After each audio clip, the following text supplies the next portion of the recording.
Welcome to International Pagan World Cafe, where Corellians and other notables from around the world share a cup of coffee or tea and chat.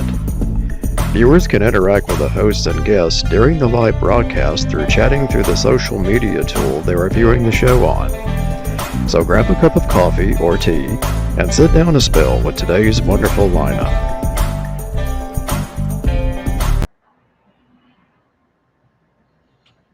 Hello, welcome to International Pagan World Cafe. We are a live interactive TV show. So we are restreaming this out to several platforms.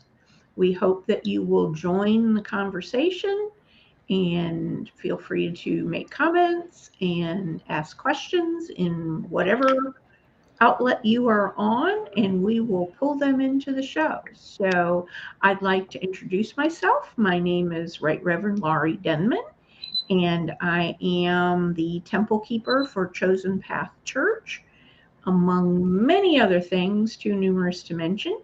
And I'm going to turn it over to my co host, Lord Silas Mimar. Hello, everybody. I am Reverend Silas Mimir. I'm the head of the Mystical Rainbow Temple, and I do lots of things in the tradition of working. And so let's just go ahead and jump right in and meet our first guest. Today, our first guest is going to be the Reverend Octavia. Um, she is finishing her third degree. She is an artist and illustrator by profession, temple head of the Temple de Diana Invicta, Santuario Abuelita de Awen, and also known as the Crazy Cat Lady. Anything else you'd like to tell us more about yourself, Octavia? Well, first of all, thank you very much. It's a real pleasure and a real honor to be here with you all. I think this is an amazing idea. This is one of the best ideas I saw in the Caribbean. Um, I think that you already said, I think the more important things about me. Um, I would like to say that I and also have the Order of the Sacred Tetractys in the Caribbean, but it's closed code right now. Is an order to study mystical background of numbers and mathematics. But right now it's not very active, but it's still very interesting. And I think that's you already said the most important things about me. So just be happy to be here and really pleased to be with our other guest that you will introduce. But it's a pleasure. Thank you. Very good. Welcome, welcome. I'm also coming to you live from Octavia's living room here in Cáceres, Spain. Without further ado, I'll go ahead and introduce our other guest, Reverend Orlando. He has a degree in philosophy from Venezuela, but now lives in Medellin, Colombia. He's a first degree priest from the Tierra de Gracias Temple in Venezuela, and he's studying his second degree in the Mystical Rainbow Temple. He's also a sea priest, Corellian shaman, and a guardian of the blue flame in the temple Senora de las Aguas from Chile. Additionally, he is a happy father of two cats, lover of simple things, cooking and playing, and also part of the Order of Death. Orlando, would you like to Thank you expand? thank you very much for the invitation. Yeah, you said everything about me. I love to be in Medellin, and being part of a temple and part of the Korean tradition means everything for me. Yeah, as you mentioned, I love cats. I love simple things. Usually, I can call myself minimalistic, something like that. Minimalistic. And That's a yeah, great. philosophy is everything for me. So knowing everyone, everything, and knowing the things around, simple things, uh, they create the magic. And this is, for me, what matters. Thank you very much for the invitation. Thank you. And Lori, would you like to get us started? I actually do not have the sheet up, so I'm going to let you run with it. I'm trying to minimize what I have going so that I don't anger the internet No gods. worries. Let's not anger them at all. So let's go ahead and start off by talking about TikTok pagan information versus misinformation. Octavia, what would you like to say about this? Wow, I love this topic. Um, it's something that is a big reality that nowadays we are very connected through the social media. Sadly, we had a lot of fake information, misinformation, especially when it comes to people in the pagan background and witchcraft background. It's something that I saw a lot, especially in TikTok. Uh, there's people that is looking for information for some tips of how to begin into the Wicca or witchcraft world, and there's a lot of self-proclaimed gurus that they spread things that are not true. By not true, I know there's no a dogma, there's no a big truth that everybody needs to accept, but they spread a lot of fear about witchcraft, especially because some people likes to bring this kind of fear that we have from the monotheistic religions, the fear, the sin, all this weight over our shoulders that we need to feel guilty on the things that we do. They want to bring it into the witchcraft and something so simple like, oh, you should not try to do any kind of ritual for health or abundance during new moon, or will turn back and you will become really sick. Things like that is something that it worries me a lot, because it's something that looks like it plays against us. But the most sad part to me is that people tend to accept as real, as yes, yes, yes, you must be really careful, because if you don't do this and that, then something terrible will happen to you. Your fridge will explode and everything will be terrible. I don't know why there's this need to make witchcraft something bad. I don't know if you agree with me, but it sometimes it feels like there's people spreading lies with that purpose in order to go against this. Let's call it new movements and new religions that we know that are not new, but now are becoming free. People is more free to accept, and feels like someone is too afraid that people will have liberty and freedom to choose whatever they want to believe in, and want to spread those lies. You can see easily in TikTok, and it scares me how easily people believe in those lies. They prefer to believe someone that say, yes, if you do this ritual, you have to do it like this or that, or things can turn back and you will be cursed, or you will have bad eye, a lot of bad things that it doesn't make any sense.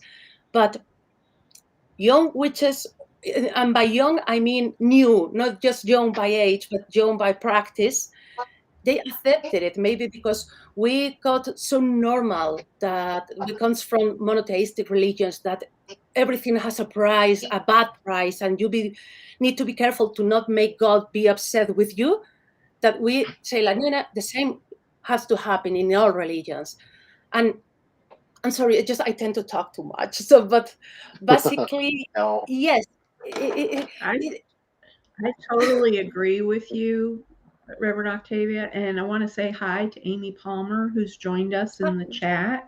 Good morning, good afternoon, good evening, wherever you are, Amy. Um, and this is not a topic that is limited to TikTok. One of my hats is I'm the president of Witch School. And so I keep an eye on other witch education outlets.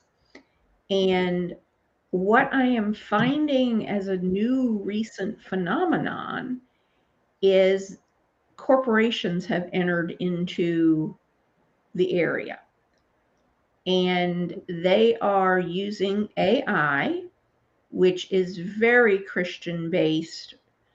Simple things like capitalization or um, viewing witchcraft as negative, because that's what it's finding out on the internet while the AI is training up.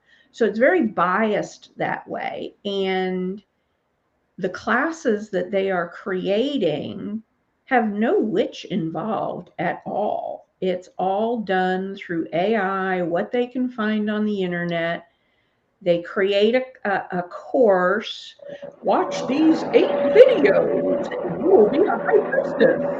And it's just, at first, I thought it's just cashing in on the popularity of witchcraft and it's just spreading fluff.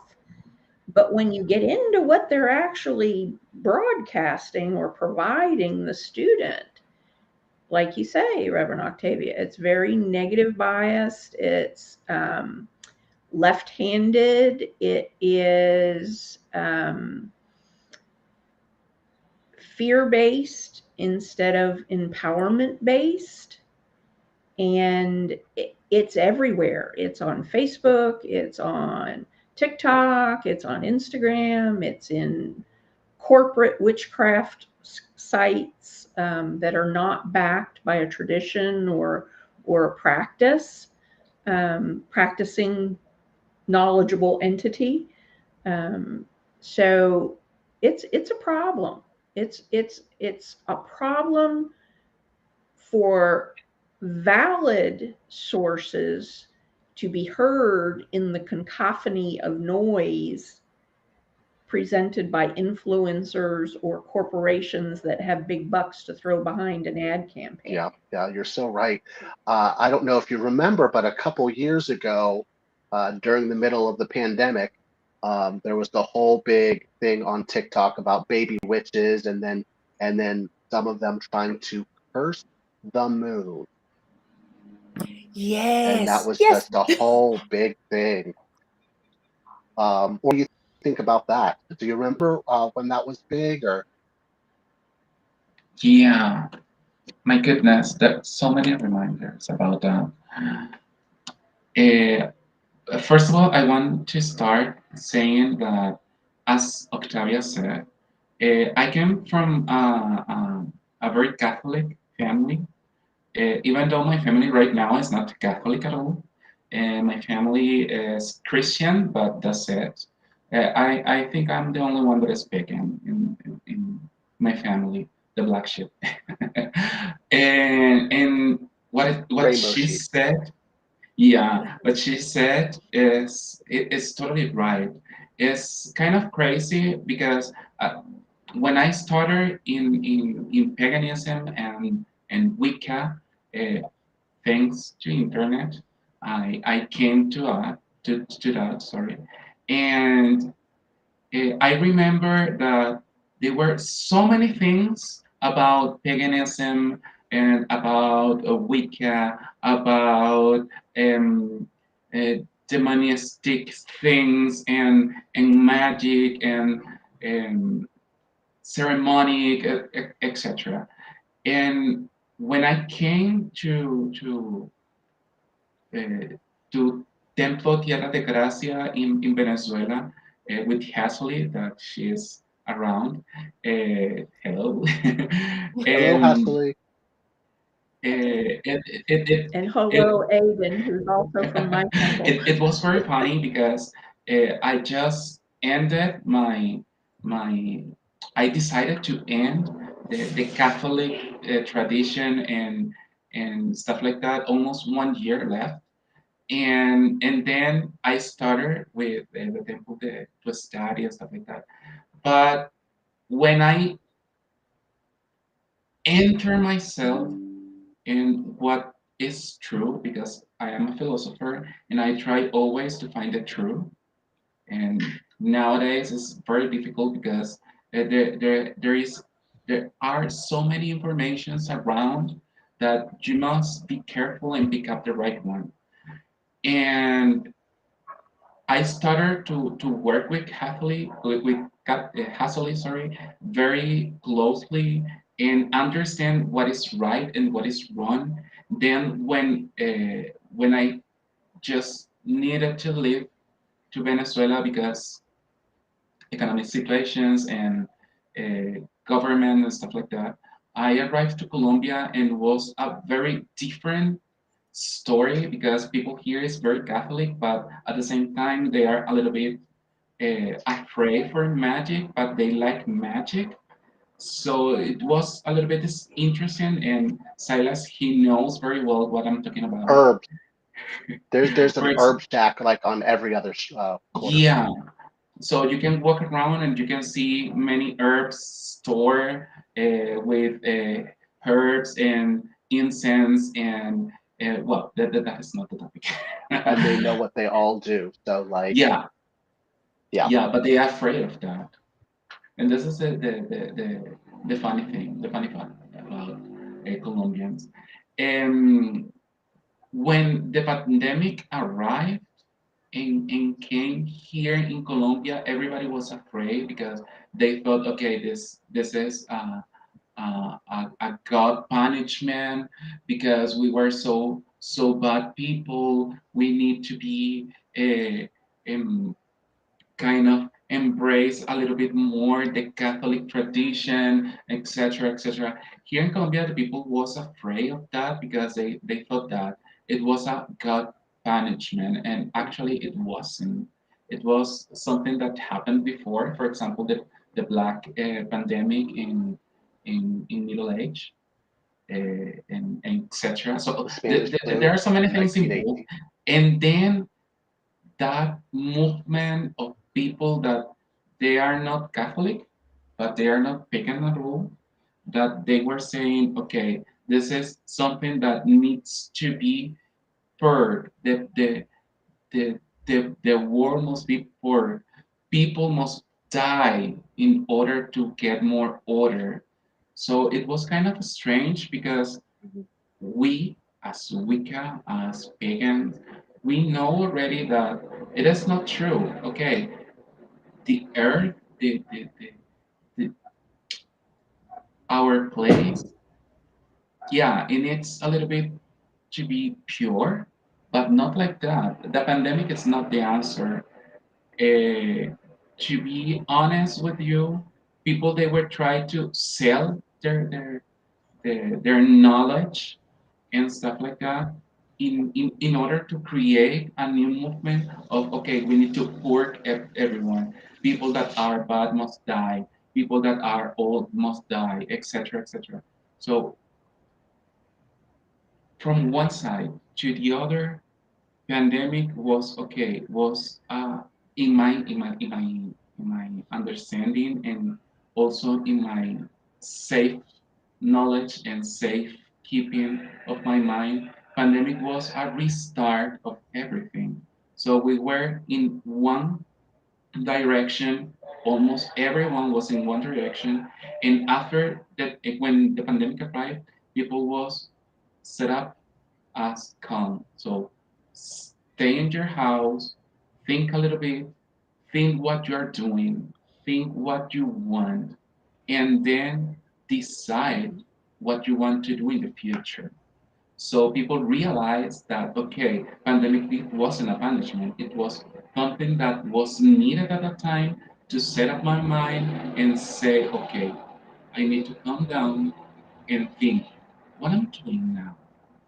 Yeah, but don't you see? I mean, don't you see a common characteristic? As you said in the beginning, when the pandemic began, everybody thought was a God punishment, or well, there was a lot of people thinking there was a kind of punishment from Yeah. God or from planet. I mean, from planet Earth. Like, yeah, Gaia is punishing us for all the contamination and all the pollution. Um, but this is a kind of heritage that we got from the monotheistic Abrahamic. No matter what Yeah. happens, there's always we think it's our fault, our bad. We are like we got this kind of ability to always think that bad things are going to happen to us no matter what, and that is spreading into Wicca, into witchcraft, where we were talking about the misinformation, because we humankind in general, no matter the religion, no matter the part of the world you live in, we kind of feel like, yes, it's something bad is going to happen to me or to the world or to everybody, as kind of punishment for our actions, or a kind of punishment for something random I did, but I'm going to, something bad is going to happen. As Reverend Lowry said, in Wicca and in witchcraft, in the pagan world, this is affecting because instead of feeling like a empowerment, that making us the best part of us, the first thing we do is believe bad things. We always tend to believe when something bad is said. We don't even we try to find out if it's true or not. Compare the information. We tend to always believe bad things, no matter if it's like a pandemic or something like, hey, do you know that your neighbor did this or that or whatever? Oh, that's terrible. And then you just believe it. Yeah. I still think that is a kind of a terrible thing we got from the Christianity, Catholic, and all the monotheistic religions plus capitalism. But I'm not going to go into. Oh, that's my cat, Kike. Oh, Hi, beautiful. that's my baby. Hi, baby. Smile for the camera. I want to welcome Bradley and Melanie to the show. I think part of the willingness to always look for the bad and feel guilty is instinctual. I do think some religions perpetuate it because they make coin Yeah. off of it. But I think the fright and flight reflex is strong in the human being. It's part of our automatic, instinctual things that we experience. And so it takes a conscious effort when confronted by something that's new to really say, whoa, wait a minute, let me figure this out. Let me take a look at this. Let me do research. And again, because of the cacophony of noise and disinformation out there, when you do your research, you know, you're kind of dependent on what pops up in Google Analytics for what you find. I agree with Reverend Orlando about the pandemic. I think it was a pause button for a lot of people as they were forced to stay home instead of going out. They reestablished their family connections with the people in the house or within their circle of friends that they considered their safety pod. And they still had time left over. So they were also faced by mortality. You know, so many people don't really think about, okay, how am I going to die? When am I going to die? You know, those kind of things. And when they started losing friends and family and loved ones, it kind of was a smack upside the head that, you know, we have no guarantee of how much of this life cycle we will experience. So people started wanting to not waste time.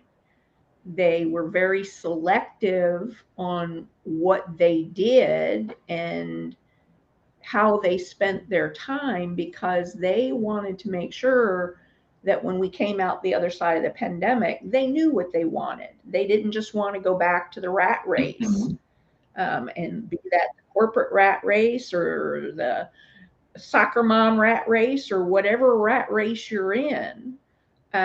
People really wanted to be able to make choices.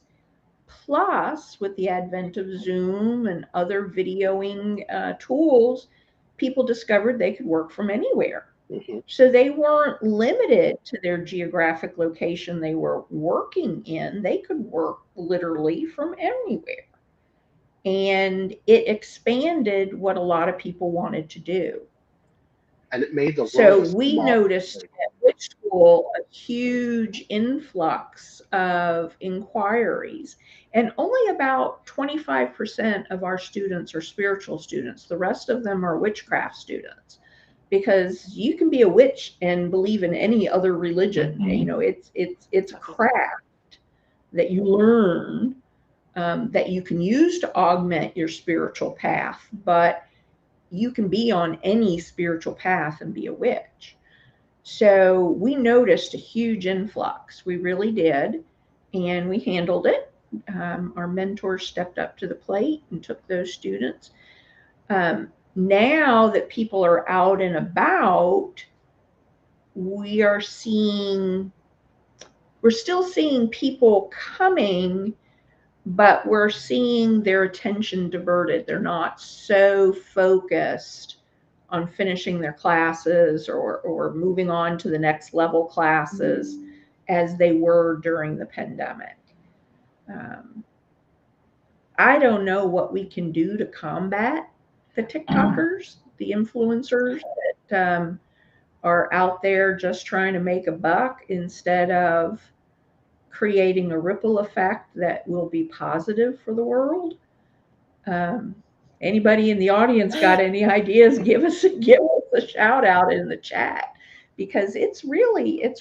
hard To manage to and yeah, penetrate Yeah. those social media yeah. outlets. All we I, can I, really I do is just really um, encourage people to to actually redo the research and check their sources, look at more than one thing, because just one from one spot doesn't mean that's the end all. I mean, there's lots of ways. What I've really gotten to this point in my life is there's lots of different solutions to get for a particular problem. It's just what solution works Mhm. best for you. yeah. Also, I want to share Melanie's comments. Her first comment is, "It forced me to reconnect within, and it forced my family to face our troubles and fix them." That that sounds like a blessing. And also, it was a severe reality check. You're not wrong about that. Uh, it really made us question a lot of things. But also, Lori, I'd like to bring up for discussion one thing that you mentioned. You brought up the fight or flight reaction, which is a very normal reaction. And what I see a lot, unfortunately, is I see a lot of people automatically just going for violence instead of trying to talk things through. Mhm. And I don't. Anybody have any comments about that? Mhm. Physical and verbal. Yeah. Any comments? Well, I just say, as Well, that was Melanie said, that uh, we need to be present in this social media, and I totally agree. I mean, for for every person that is spreading misinformation or stuff that is not positive or is not, let's call it, creative, we need to be there explaining, because I saw a lot that in those kind of videos, the people spreading random crazy ideas, there's always a comment of someone like, hey, wait, no, this maybe is this or that, or what are your sources, why are you selling this, and they link it to someone else who is actually a person that's being positive, that is trying to keep it straight to the truth.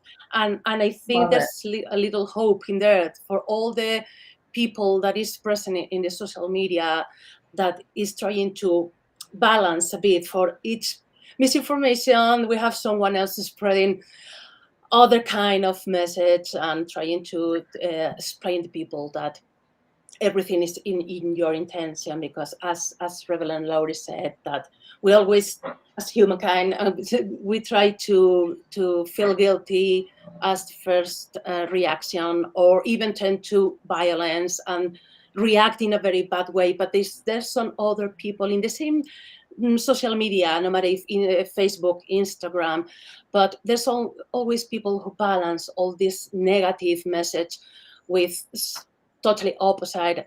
And I think that is something amazing from Karelian people, because we are very into the media. We are like right now, we are easy to access to anybody who is interested or wants information. We are very easy to approach. We know, well, I know this is a secret. We are a closet. You need to be part of a bloodline to be a witch. And no, we are just close people. We're very friendly, and this kind of activity is very important in social media, like you guys do it right now. Be very active. I know there's a lot of more Karelians like it's has I always have problems with your name, Hatsoli. Oh my god, I got three problems to say your name. So, forgive me, but I know in the temple people is very active. They spread a lot of, look at what we're doing, what we don't. We're doing this ritual. We want to heal the waters, and all these things are amazing because they balance. They keep this kind of yeah, it's balance. Sorry, sorry for my English. Balance, and that No, gives it's me okay. hope. Eh, That gives me really hope. as Octavia Lori said, um, I think when humankind and people feel guilty is part of the balance, because of course we must be empowered of ourselves, but also we need to feel guilty because it's part of the balance. This is my small opinion, because people, okay, if they are empowered enough, they will do anything without consequences. Okay. But if they feel guilty in some way, they will say, okay, if I do this, it will make some troubles, it will make some consequences that maybe they are gonna be bad for me or for the people that is around, the people that But are around, sorry. And that the only thing that is not correct at all is when you are in the balance, or either one way or the other, forgetting the other part that is the balance. So feel too empowered As above, is so as below. bad as feel totally guilty. And I agree what Melanie said. We need to be more visible on social media, because I messed up the part of TikTokers and stuff like that for pandemic. I have a friend of mine that she always send me almost daily TikToks of witchcraft and stuff like that. And half of them they're good because are from a very good found and very well researched. But the other half, they are or either part experience of the person who is the TikToker sending that video, or somebody told him or told her what to do, but because it's for social media, it's in a small video and skip the most important part. So, because we already know that every action that we do now have a consequence that maybe will be bad or good. Uh, when we watch those videos that people say, okay, if you saw, I don't know, an eagle flying around, it will be an angel. Okay, why? Tell well, me why. exactly why? Are you sure it's that? Are you sure it's that way? Maybe it's your experience, it's not my experience, because half of the witchcraft, or half or part, maybe a small part or very big part is my own experience. So if I am Wicca, if I am pagan, if I am Corellian, if I am reclaiming, if I am whatever I am or whoever I am, part of my practice is my experience.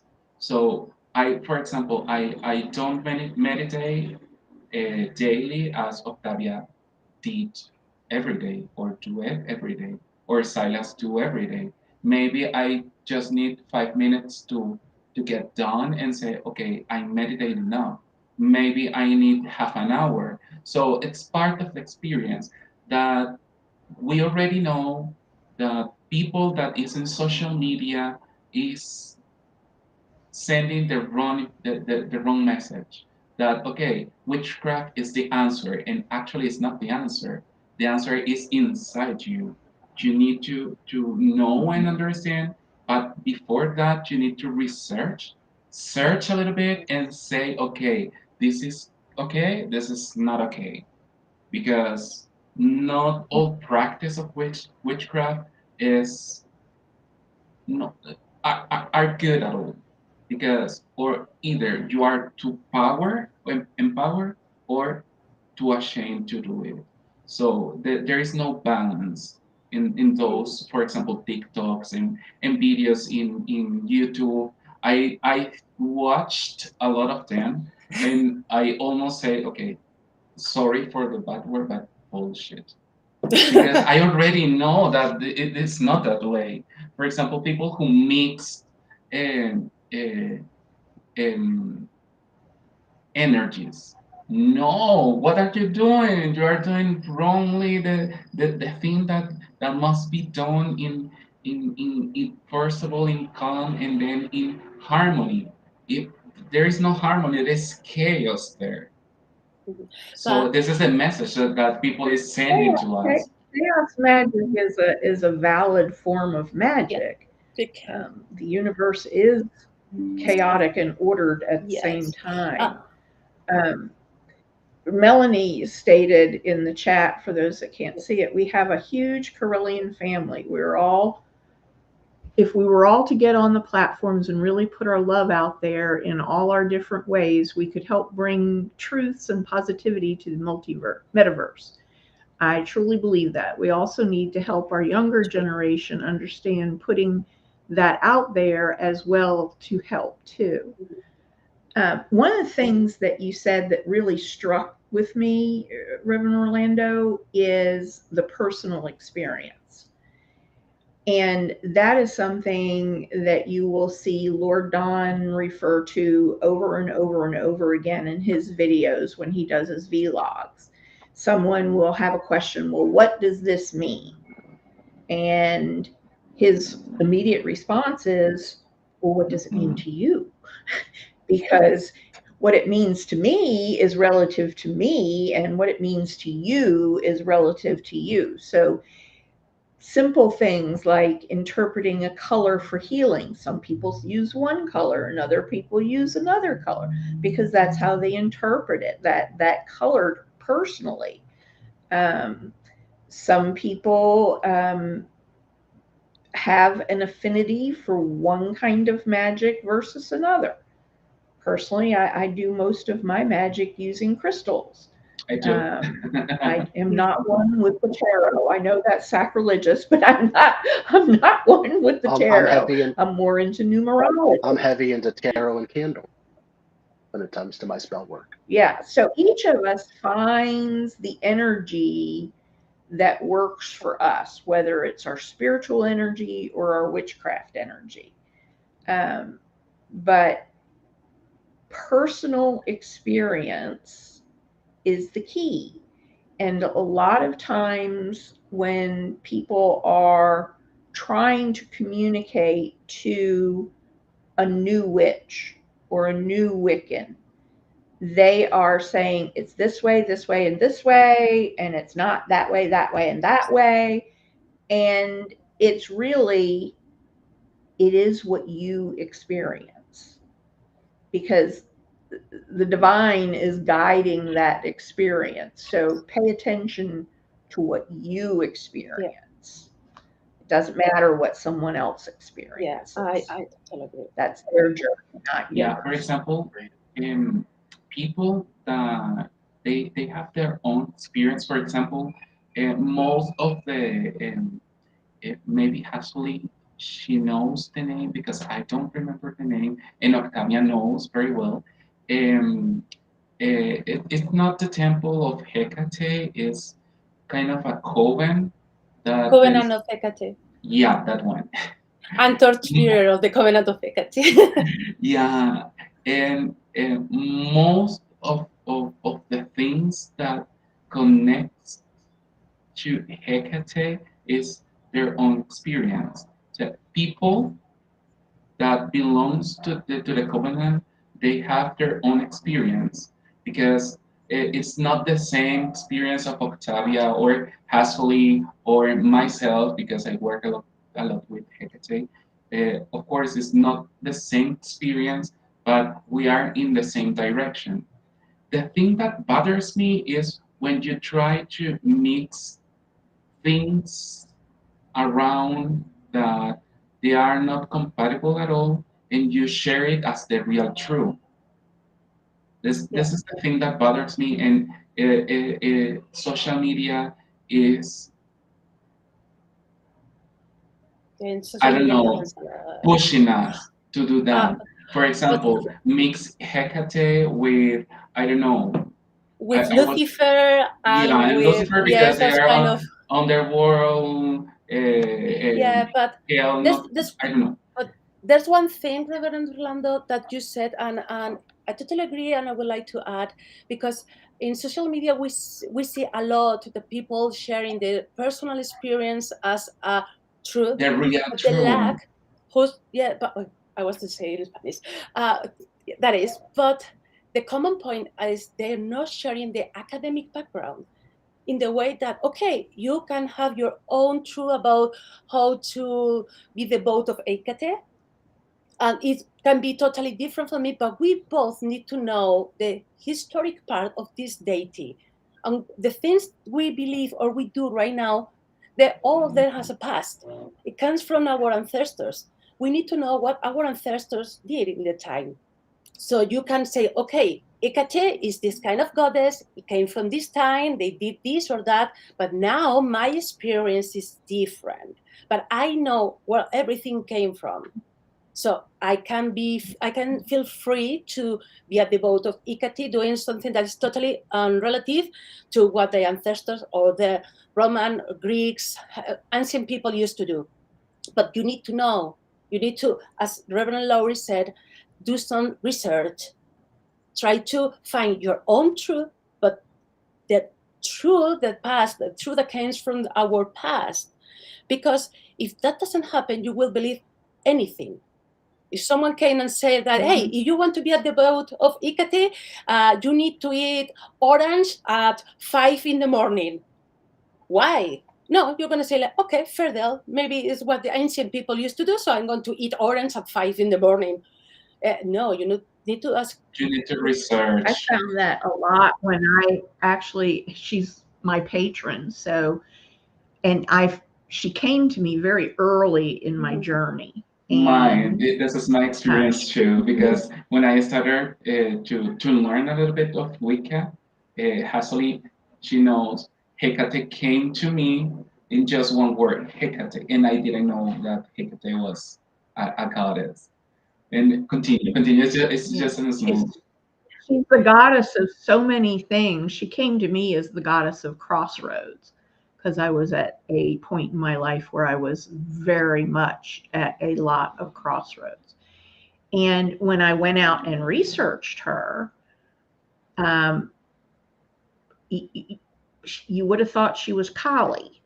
You would have thought that if you disappointed her in any way, shape, or form, she was going to come down on you and wreak vengeance and teach you a lesson. And oh my God, she was scary.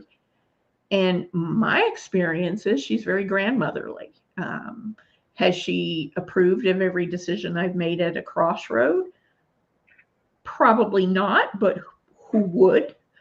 But she shows me all the possibilities at those crossroads. So my personal experience is there is absolutely nothing to fear of Hecate. She's a goddess, and you respect that, and you're fine. Respect. I don't know what happens if you don't respect that, because I've always respected that. And I do mix pantheons.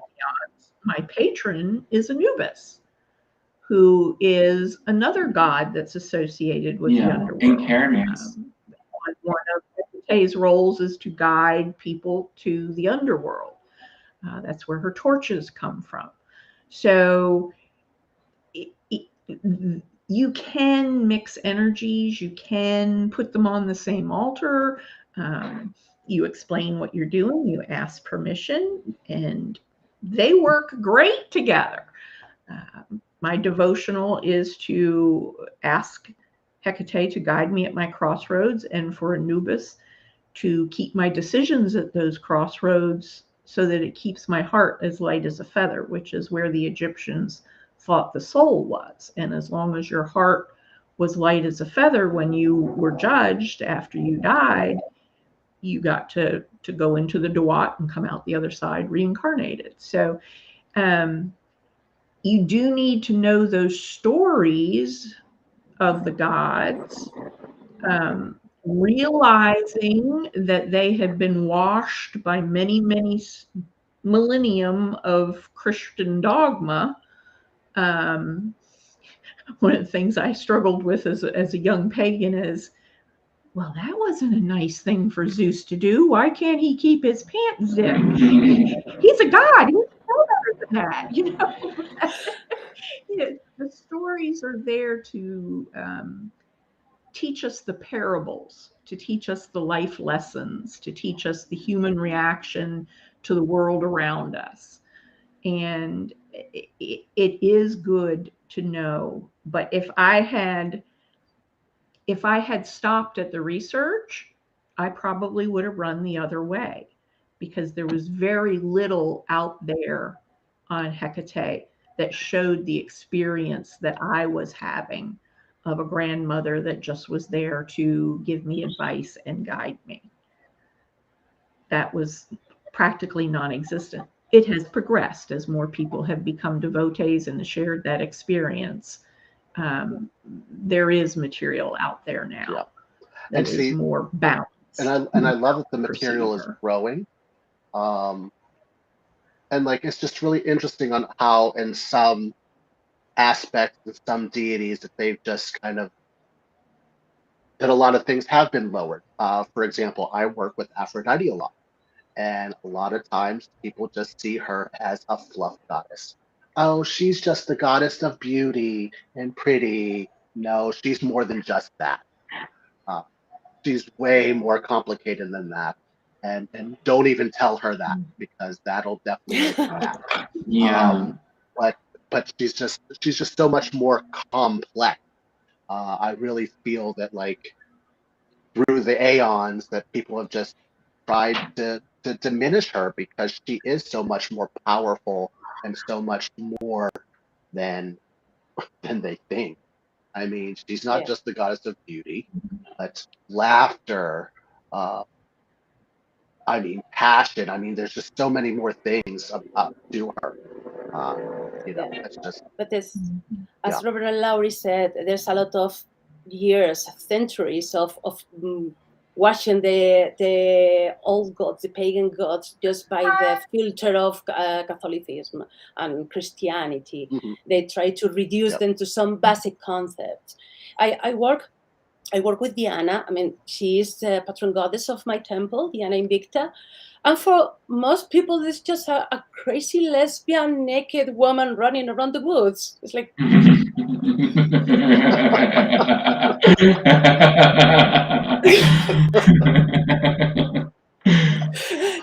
It's more complicated than that. But it's just like, oh, yes, lesbian power is... I mean, yes, but there's more. This is not that simple. It happens the same with Aphrodite. Right. I mean, we try to slowly, given the academic, the historical background, back to the nowadays, like, okay, is this and that. It's not reduced by concept of Christianity saying like this and that's everything. No, thankfully, all the research that and I mean, more people is trying to make things easy for new pagans, writing books, explaining things easily, and in social media too. There's some certain TikTokers. I mean, there's one for Spanish. I mean, Spanish speakers. That is called Brujo del Sur. I don't know if Orlando know him, but Yeah, you know him. I know him very well. Okay, this person at least they stop and trying to explain things and explain the background, and then some other that just got spreading random stuff. But okay, we working, as Melanie said, in being here for the younger witches and Wiccans, and for the older too, because there's a lot of things I don't know and misconceptions. I got some certain gods that maybe I don't have the knowledge. For example, I don't have almost no knowledge about Egyptian and Nubis and all this. And it's good to have people in the tradition that I know I can ask.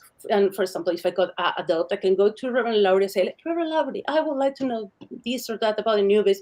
And I know it's a truthful person to ask. She will not be like, oh, random things just because. No, she will tell, okay, this is my experience. And this is what used to be this God, how used to be understood. And now this is the person that you can do nowadays. That is very important to adapt what was done and how the gods were understood in the past, and how can still be living in our nowadays, adapt to actual day, to technology.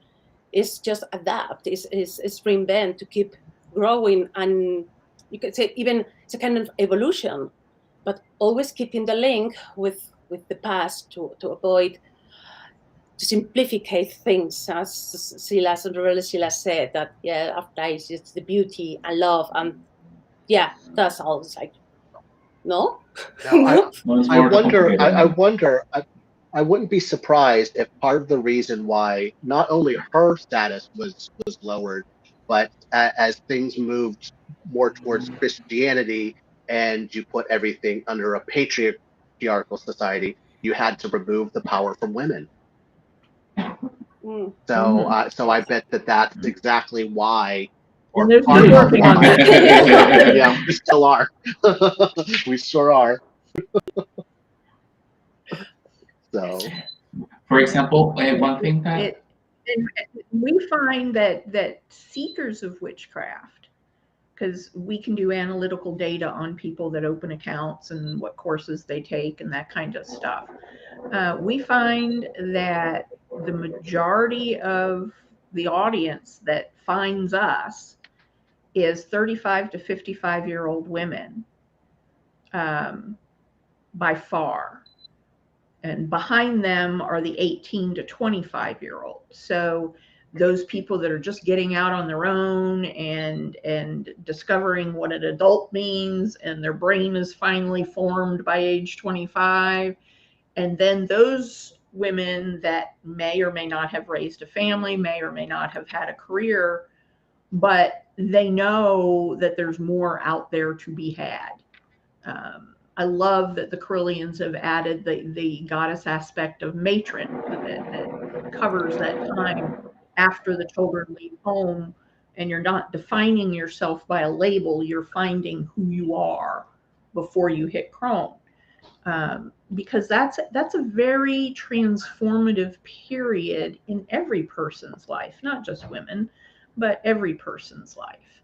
And we did not have an aspect that we could work with during that stage of life before.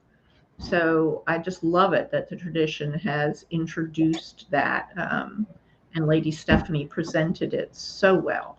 And now Lord Don has incorporated that into the new version of the first degree training. So eventually we will be putting that new version of the trainings up on the school, so everyone is exposed to that.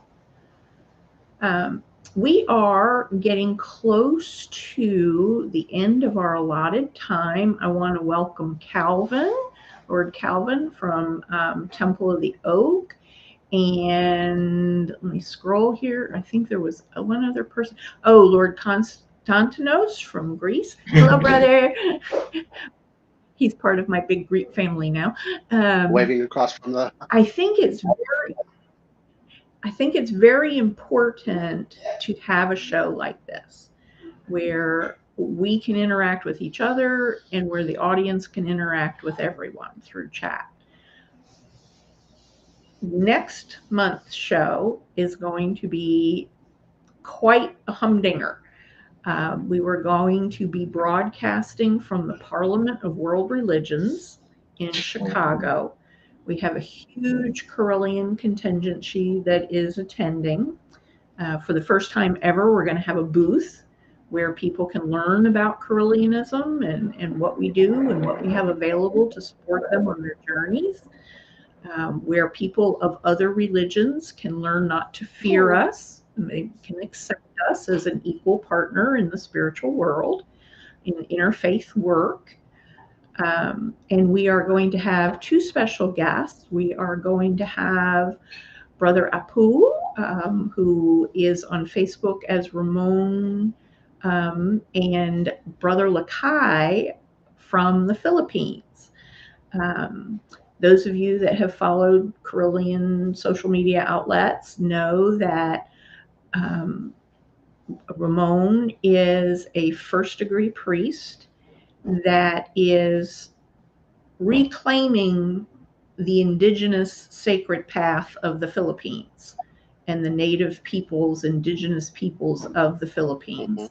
And not only spiritually, but also through teaching Hilat, which is a healing modality.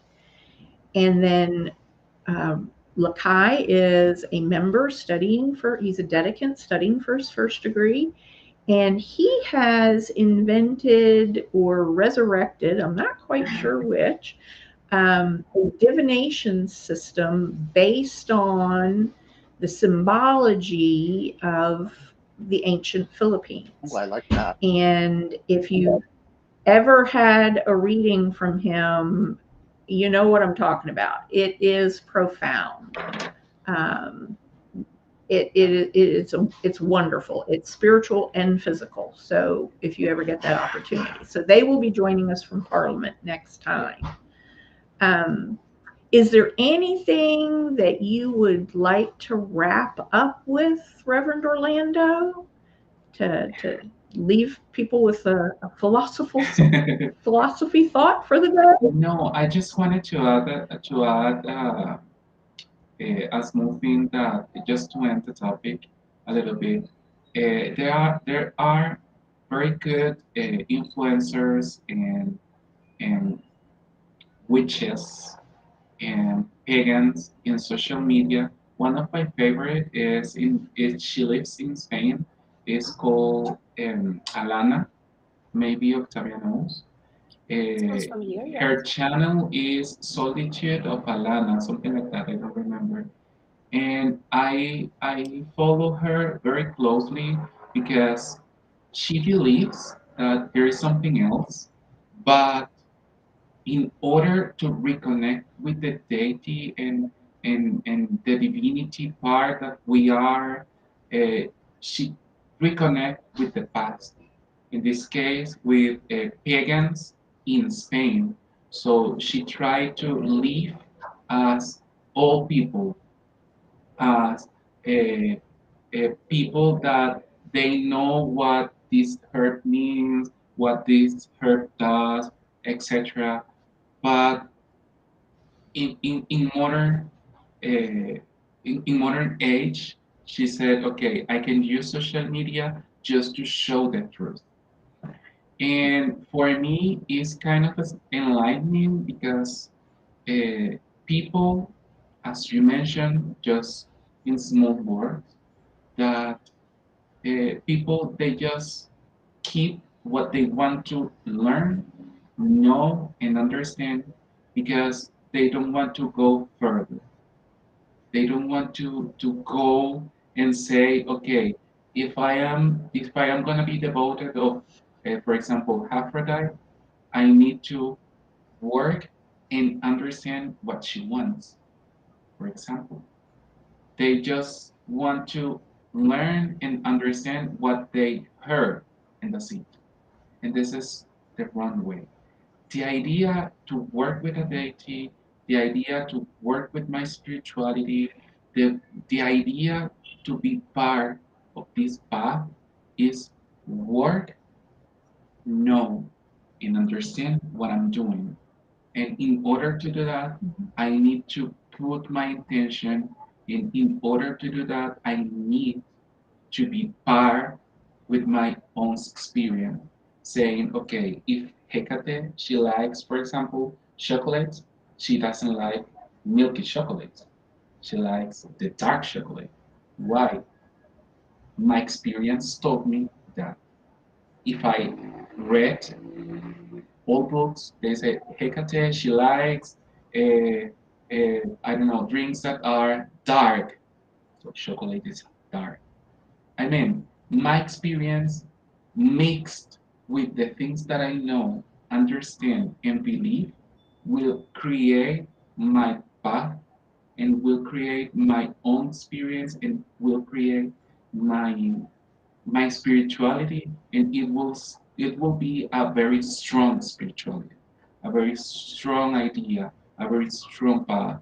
So people that can join me or join us will understand that we are not in the wrong way. We are in a way that maybe works for me, and maybe the future will work for you. I love it. Right. Reverend Octavia, what about you? Anything else to Well, wrap I up? will be very short. As I just would like to about all this misinformation. The topic we have been talking today. I just would like to add that in a spiritual path, in your spiritual way, the path to know your own truth, it goes through others people's lives. You need to be ready to go through other people's lives, and the unique way is, as Reverend Orlando said, just learn, compare, be sure of what your experience uh, is yours, nobody else. It's yours. Know to find the limits, know what things you need to learn from other people, and other things that you don't want them in your daily practice or in your devotion in spiritual way. But just be ready to be through a lot of lies, through a lot of manipulation, and through a lot of companies that are trying to sell you a lot of terrible things. Just be bold, be very Socratic. I mean, in the way of doubt about everything and question yourself a lot. A bit of Socratic and a bit of Stoic, both things together, to go through life and to go through your spiritual path. That's everything. I love it. Well, thank you everybody for joining us. I hope that those that did not catch the show live will be able to see it on rebroadcast. And until next month, thank y'all. We'll see you next Bye. time. Bye.